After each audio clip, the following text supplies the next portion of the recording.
Capítulo 5. Etapas del camino. Imaginemos que alguien se hace daño. Supongamos que un joven sano jugando al fútbol descalzo con sus amigos en un campo, corriendo un pase para meter gol, pisa algo afilado. Una piedra, un pedazo de vidrio, una lata vacía y se hace daño, se lastima.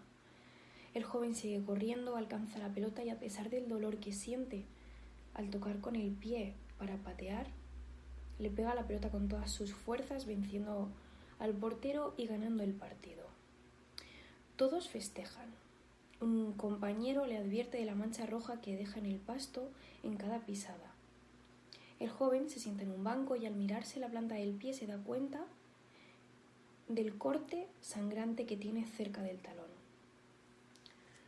¿Cómo sería la evolución normal de esta herida? ¿Cuáles son las etapas por las que va a pasar esta herida?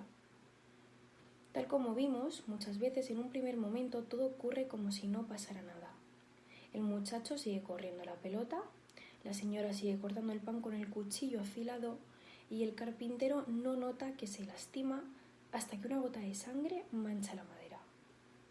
En este primer instante muchas veces ni siquiera hay sangre. El cuerpo hace una vasoconstricción, achica el calibre de los vasos sanguíneos, inhibe los estímulos nerviosos y establece un periodo de impasse. Un mecanismo de defensa más fugaz cuanto mayor sea la herida. Inmediatamente aparece el dolor agudo, intenso y breve, a veces desmedido, que es la primera respuesta concreta del cuerpo que avisa que algo realmente ha pasado. Y después la sangre, que brota de la herida en proporción al daño de los tejidos. La sangre sigue saliendo hasta que el cuerpo naturalmente detiene la hemorragia. En la herida se produce un tapón de fibrina, plaquetas y glóbulos. El coágulo, que sirve entre otras cosas para que la herida no siga sangrando. Cuando está hecho, empieza la etapa más larga del proceso. El coágulo se retrae, se seca, se arruga, se vuelve duro y se mete hacia adentro. El coágulo se transforma en lo que vulgarmente llamamos la costrita. Pasado un tiempo, los tejidos nuevos, que se están reconstruyendo de lo profundo a lo superficial, empujan a la costrita y la desplaza hacia afuera hasta que se desprende y cae. La herida de alguna manera ya no duele, ya no sangra, está curada, pero queda la marca del proceso vivido, la cicatriz.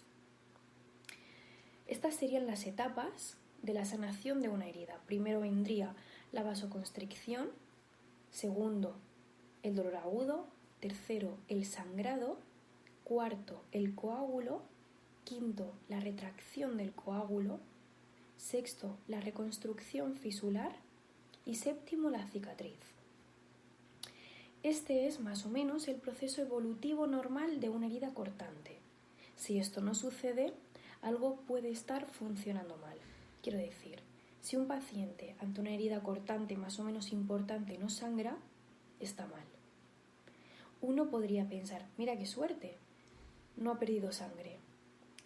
A veces puede no ser una gran suerte. Un herido en estado de shock no sangra y podría morir. Y por supuesto, cuanto más grande es la herida, más larga, más tediosa y más peligrosa es cada etapa. Siempre es así, cuanto más grande es la herida, más tarda en cicatrizar y más riesgo hay de que algo se complique en algún momento de la evolución. Si nos estancamos en cualquiera de estas etapas, siempre vamos a tener problemas. De todas maneras, no traigo esto para explicar cómo evoluciona una herida cortante, sino porque hace poco me sorprendí al darme cuenta de la enorme correspondencia que existe entre las etapas que cada uno puede deducir por su propia experiencia con lastimaduras y la situación aparentemente compleja de elaborar un duelo. Un duelo es, como hemos dicho, la respuesta normal a un estímulo, un hecho que nos hiere y que llamamos pérdida.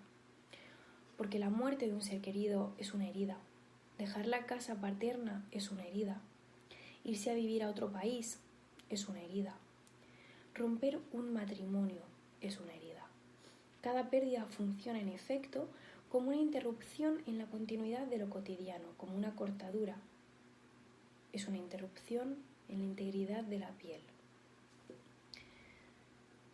Si entendimos cómo se sana una herida, vamos a tratar de deducir juntos qué pasa con la elaboración de un duelo. Por esta coherencia del ser humano veremos que los pasos que sigue la sanación emocional son básicamente los mismos. No se llaman igual, pero como vamos a ver, con un poco de suerte quizás resulten equivalentes. Vamos a tomar como ejemplo de pérdida la situación de muerte de un ser querido. Cuando nos enteramos de la muerte de alguien muy querido, lo primero que sucede es que decimos, no puede ser, no puede ser. Pensamos que debe ser un error, que no puede ser. Decimos internamente que no, que no. Pensamos que es demasiado pronto, que no estaba previsto, que en realidad estaba todo bien. Esta primera etapa se llama la etapa de la incredulidad. Y aunque la muerte sea una muerte anunciada, de todas maneras hay un momento donde la noticia produce un shock. Hay un impasse, un momento de negación y cuestionamiento donde no hay ni dolor. La sorpresa y el impacto nos llevan a un proceso de confusión donde no entendemos lo que nos están diciendo. Por supuesto que cuanto más imprevista, más inesperada sea la muerte, cuanto más asombrosa sea la situación, más profunda será la confusión, más importante será el tiempo de incredulidad y más durará. Esto tiene un sentido, el mismo que tiene en la herida la situación de impasse, esto es economizar. La respuesta cicatrizadora si la cosa no tiene importancia y es algo que va a pasar rápidamente. Bien, la psiquis también se protege hasta evaluar, por las dudas, por si fue un error, por si acaso sea yo el que haya entendido mal. Nos protegemos desconfiando de la realidad, entrando en confusión para permitirnos la distancia de esta situación. No se puede pasar directamente de la percepción a la acción o de la percepción al contacto. Va a tener que existir un proceso, va a tener que pasar un tiempo. Y este tiempo que hace falta se logra forzando mediante este pequeño congelamiento del shock al no respuesta. Así que la primera cosa que va a pasar es que la persona va a tener un momento donde va a estar absolutamente paralizada por su emoción, en su percepción, en su vivencia.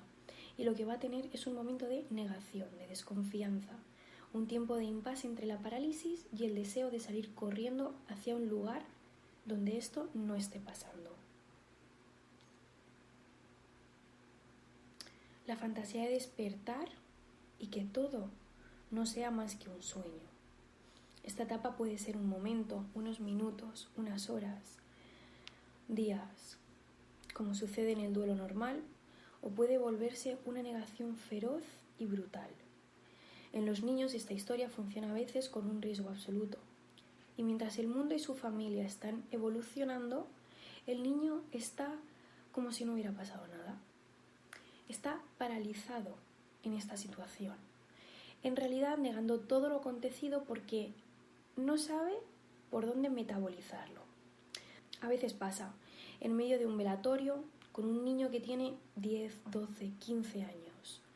Y a veces más. Y está como si nada.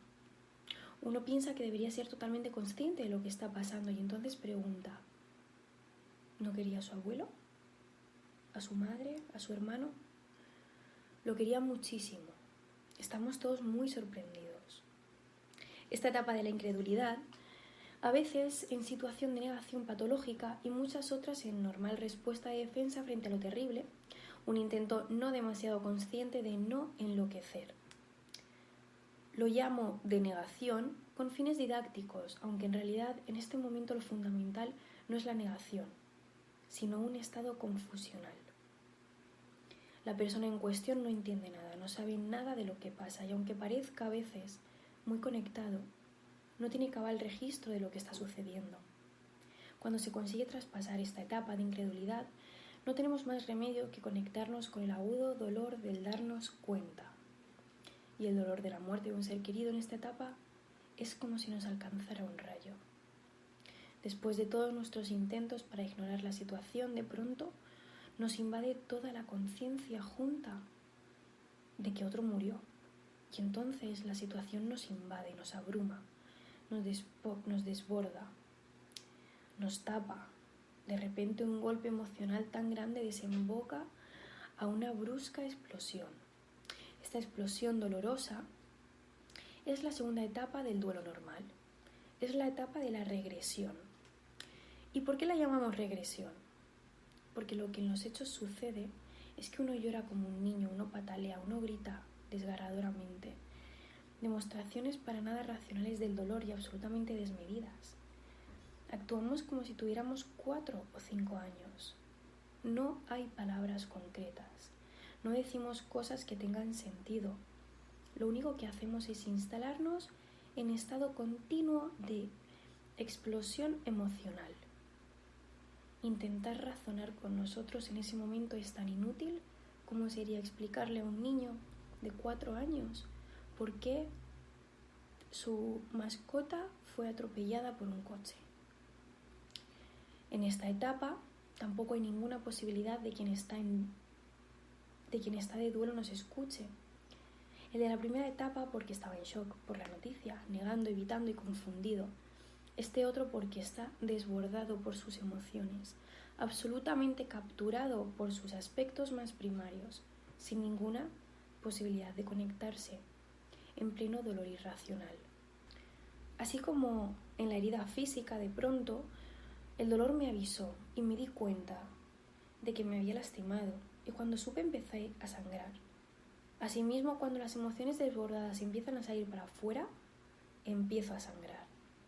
Y la sangre que sale no es la de la tristeza, es el primer sangrado, la tercera etapa, la que empieza tras tener conciencia de lo que pasó. Se llama la etapa de la furia.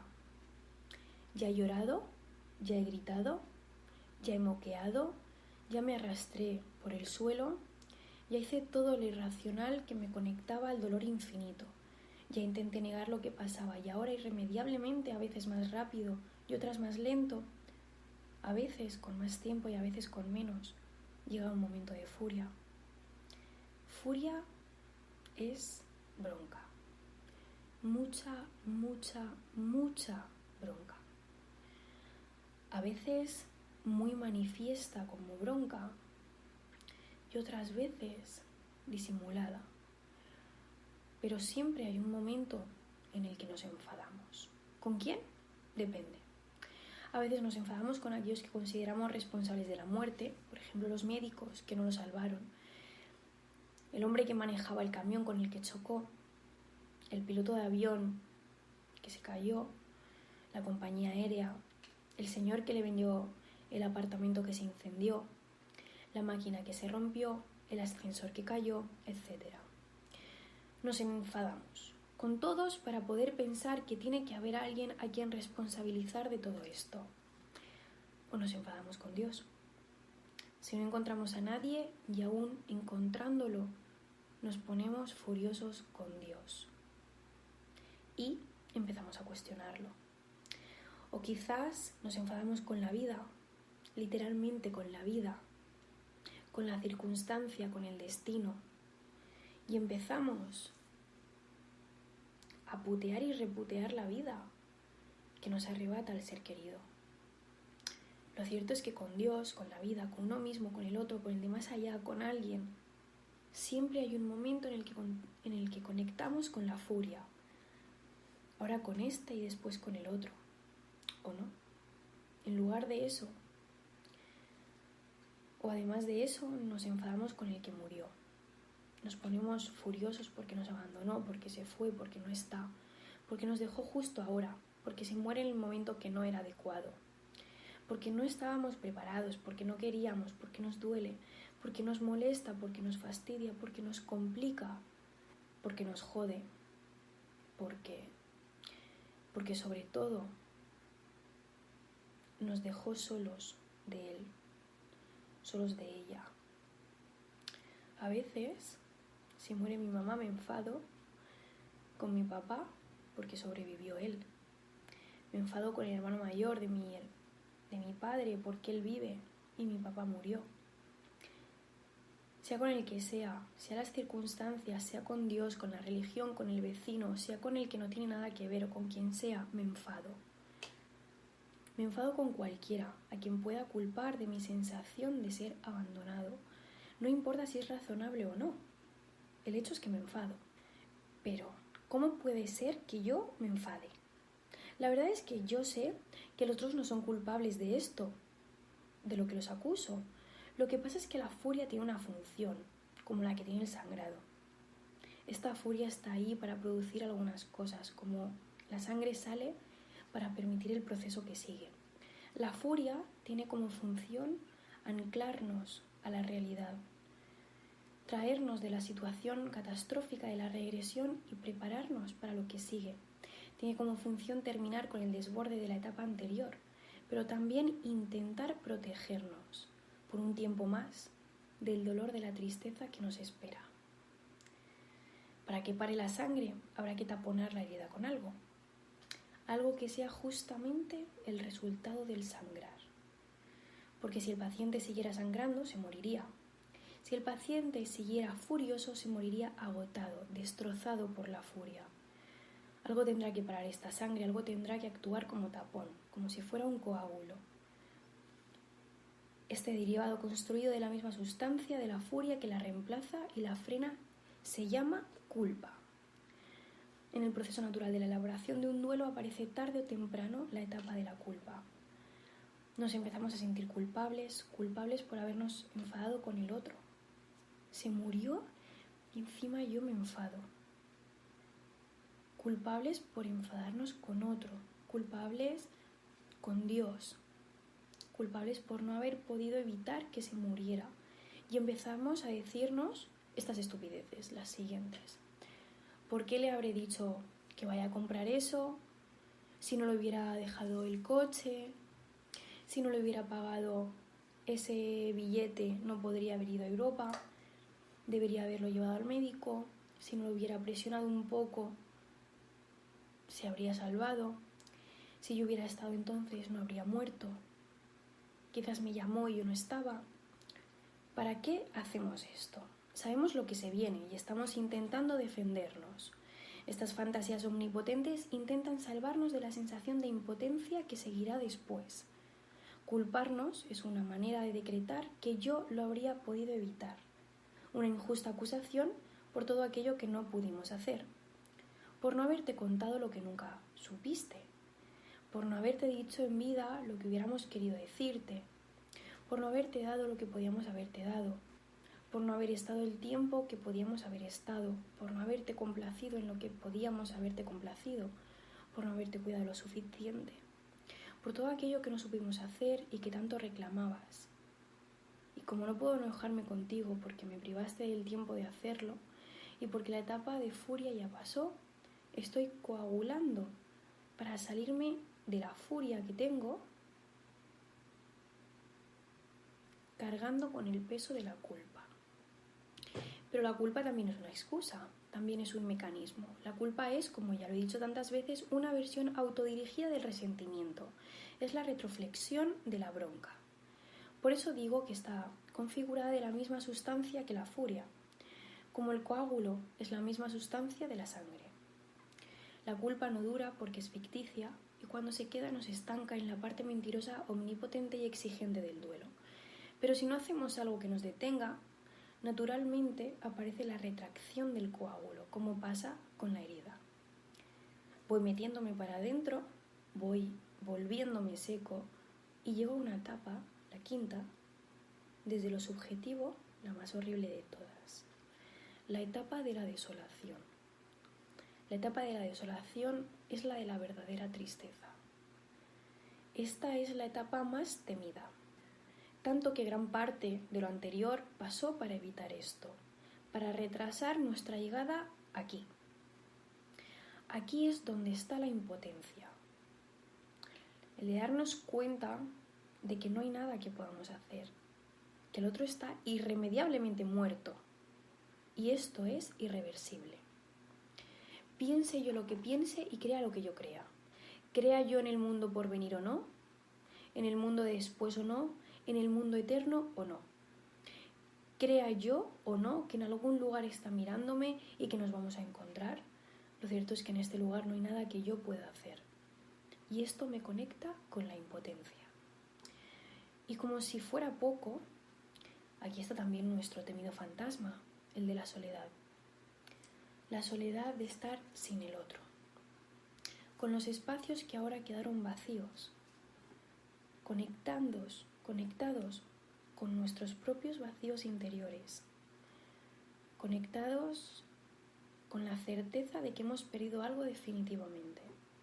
No hay muchas cosas definitivas en el mundo, salvo la muerte. Y ahora damos cuenta de todo esto. Después de recorrer todo este camino, tenemos que retraernos, ponernos para adentro, darnos cuenta de esta sensación, la sensación de eternidad de su ausencia.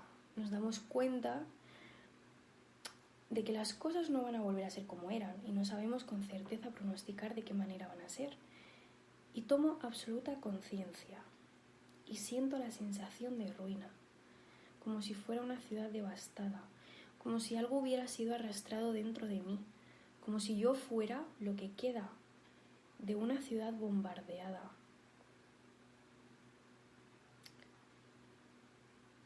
Así me siento, como si de mi interior solo hubieran quedado escombros. Este es el momento más duro del cambio.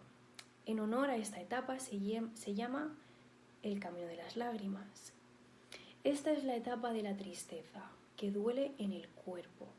La etapa de la falta de energía, de la tristeza dolorosa y aplastante. No es una depresión, si bien se le parece. Claro que se le parece, ¿en qué? En la inacción. La depresión aparece justamente cuando me declaro incapaz de transformar mi emoción en una acción. A veces los deprimidos no están tristes, están deprimidos pero no están tristes. Y estos están tristes,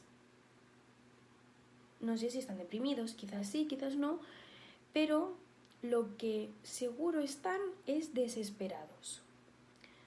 Están verdaderamente desesperados, pero no es la desolación de la sinrazón. Cuando nos encontramos con estas personas y las miramos a los ojos, nos damos cuenta de que algo ha pasado, de que algo se ha muerto en ellos.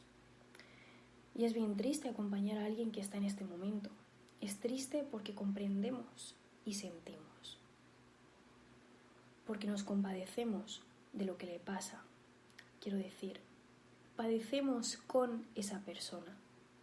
Es lógico que así sea, porque quien se ha muerto en realidad es este pedacito de la persona que de alguna manera llevaba adentro. Los intentos para salirse de esta situación tan desesperante son infinitos, sin necesidad de que nos estemos volviendo locos para nada. Puede ser que en esta etapa tengamos algunas sensaciones y percepciones extrañas. Por ejemplo, despertar en la noche sintiendo la voz del difunto que nos habla. Escuchar la puerta como si entrara. Creer que alguien que vimos era la persona que ya no está. Sentir el ruido en la cocina, como cuando cocinaban los panqueques que siempre hacía. Escuchar en la calle misteriosamente la música que siempre escuchaba. Asistir a la extraña aparición de esa billetera que nunca estaba aquí. Y aunque sepamos que no es cierto, tenemos la impresión de que en realidad el otro está entre nosotros. Impresión que lleva a muy bien negocio a los espiritistas y a toda esta gente siniestra que aprovecha estos momentos, sabiendo que quien está de duelo está terriblemente vulnerable. Se trata de verdaderas pseudoalucinaciones, que si bien son normales, no dejan de obligarnos a pensar dónde anda nuestra salud mental. Si vuelvo a la que fue la casa de mi abuela y percibo su olor, esto no tiene ningún misterio, es el olor del lugar que asocio con mi abuela. Ahora bien, si yo voy a un lugar donde sé que mi abuela nunca estuvo y reconozco su olor, debe ser que hay un aroma que me hace recordar a mi abuela. Y no porque mi abuela esté por ahí.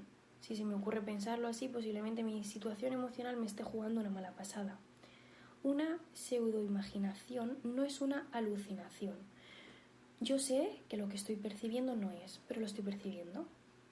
Uno tiene la sensación, aunque sabe que su cabeza es la que está haciendo trampa. Es muy fuerte pasar por estos momentos y muchos llegan a asustarse. durante el camino de las lágrimas, algunas personas tienen tanto deseo de que sea cierto que el otro está cerca que quisieran poder percibirlo, o revuelven la casa una y otra vez buscando en algún lugar solitario la carta que el muerto debía de haber dejado, el mensaje que escribió para mí, la explicación de lo inexplicable que me da ahora que no está. Están tan deseosos y tan necesitados que a veces podrían enredarse en cualquier cosa, en creer cualquier cosa. Incluso pueden, por supuesto, creerles a quien les diga que es posible conectarse con la persona muerta. Un momento de tristeza, de visiones, de creencias, de miedos y de incertidumbres. Un tiempo muy expuesto al engaño de los estafadores de ilusiones. Y así sucede lamentablemente, demasiadas veces. Lo malo de esta etapa de desolación es que es desesperante, dolorosa, inmanejable. Lo bueno es que pasa y que mientras pasa nuestro ser se organiza para el proceso final, el de la cicatrización, que es el sentido último de todo el camino. Pero ¿cómo podría prepararme para seguir sin la persona amada si no me cierro a vivir mi proceso interno? ¿Cómo podría reconstruirme si no me retiro un poco de lo cotidiano? Eso hacen la tristeza y el dolor por mí, me alejan, para poder llorar lo que debo llorar y preservarme de más estímulos hasta que esté preparado para recibirlos. Me conectan con el adentro para poder volver al afuera a recorrer los dos últimos tramos del camino de las lágrimas, el de la fecundidad y el de la aceptación. Ahora podemos comparar los esquemas para confirmar la correspondencia más completa. He intentado explicarlo, es súper sencillo así y fácil. Tenemos la herida con el tipo de duelo. La herida sería la vasoconstricción, iría con la incredulidad, el dolor agudo, con la regresión, el sangrado, con la furia, el coágulo, con la culpa, la retracción del coágulo, con la desolación, la reconstrucción tisular, con la fecundidad y la cicatriz con la aceptación. No está muy profesional, pero nos sirve. Espero. En el final mismo de esta etapa de desolación, empezamos a sentir cierta necesidad de dar. Muchas veces darle algo al que se fue. Desde el punto de vista psicológico profundo, quizás tenga que ver con el deseo de escaparnos de ese odioso cepo de la impotencia que siempre termina incómodamente. Salimos de este lugar de donde sentimos que no podemos hacer nada. Esta sensación inexplicable seguramente tiene que ver con mis lazos vitales, con el mundo de lo que amo. Seguramente está muy lejos de ser la salida, pero es el principio de ella. Un intento de resolver en mi cabeza lo que no puedo resolver en los hechos. Este principio de salida se llama identificación y me acerca al establecimiento de la etapa de fecundidad. De la desolación se empieza a salir identificándonos con algunos aspectos del muerto, focalizando transitoriamente algunas características para poder hacerlas mías. Cuando el proceso es normal, sucede como una revaloración un poco exagerada de las virtudes reales del ausente y da lugar a la razonable crítica posterior. Hablando de un chico que se murió, puedo decir, era tan lindo, el más inteligente del grado, era maravilloso y estaba llamado a grandes cosas. Pero si sigo diciendo que era la encarnación de lo perfecto, que era el más lindo niño que nunca existió y que era demasiado para este mundo y por eso Dios lo quería con él, estoy perdido. Erré el camino y la revalorización se transformó en idealización. Ya no estoy viendo las cosas. No hay nada peor que confundir valorar con idealizar. Una me permite elaborar el dolor. La otra, lamentablemente, es una manera de no salirse de él. Después de haber penado y llorado la ausencia, me doy cuenta de que me alegra escuchar un tango cuando antes yo nunca escuchaba tangos, que me empieza a gustar cocinar, como a ella le gustaba, o que empiezo a disfrutar de los paseos al aire libre, que en realidad nunca aceptaba compartir, y empiezo a probar los dulces caseros que ella dejó y que tanto le gustaban. Y termino diciendo, pobres los viejos, que siempre criticaba y ahora aquí estoy yo haciendo lo mismo. Esta es la cuota de identificación irremediable con el que no está, que empieza cuando me doy cuenta de cuántas cosas éramos parecidos y terminan cuando, sin darme cuenta, empiezo a hacer cosas para parecerme. El proceso de identificación es un puente a lo que sigue. ¿Por qué es un puente? Para empezar a salir. Porque sin identificación no puede haber fecundidad. ¿Y qué es fecundidad? Es empezar a hacer algunas cosas dedicadas a esa persona, o por lo menos con conciencia de que han sido inspiradas por el vínculo que tuvimos con ella. Voy a transformar esa energía ligada a un dolor en una acción. Este es el principio de lo nuevo. Esta es la reconstrucción de lo vital.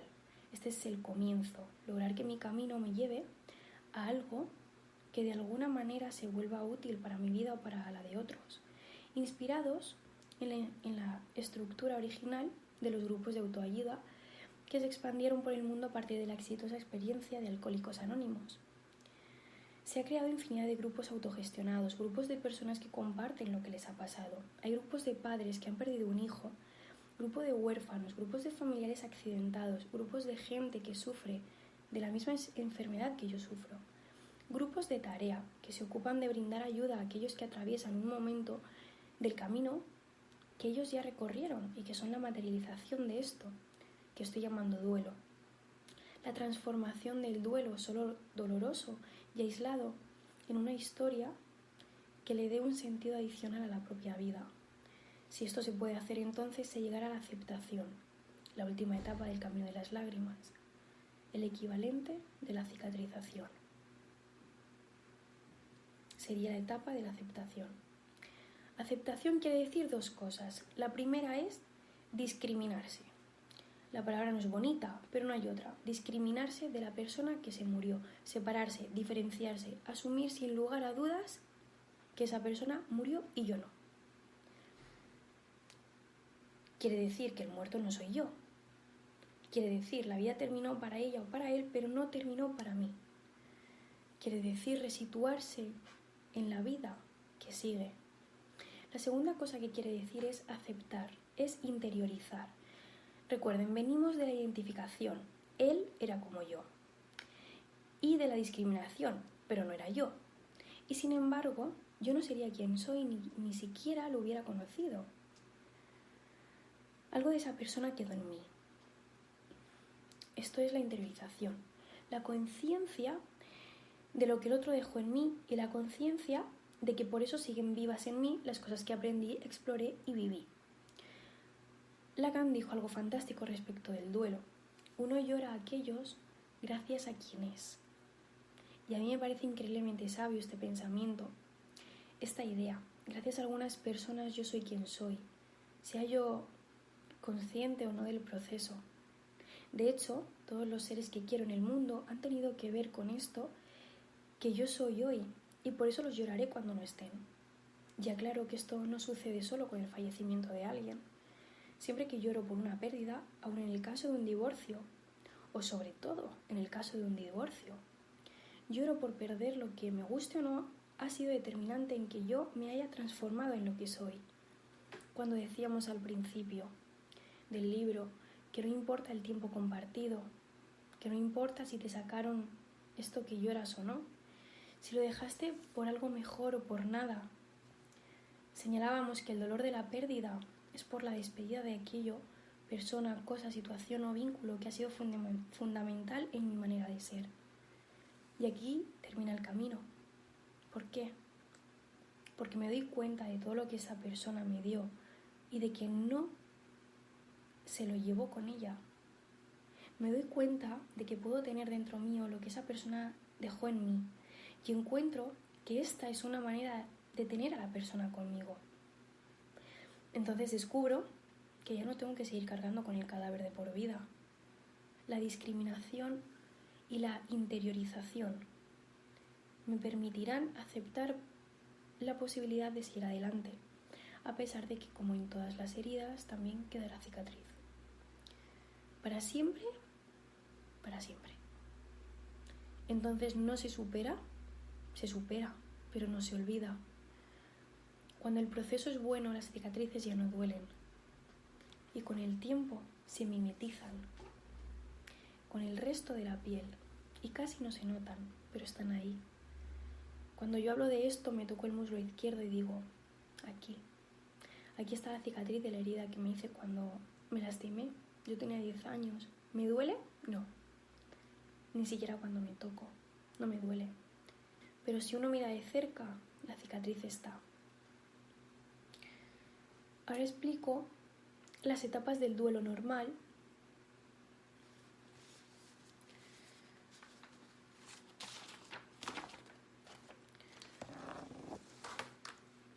Que empezamos por la primera. Es la incredulidad. Esto trae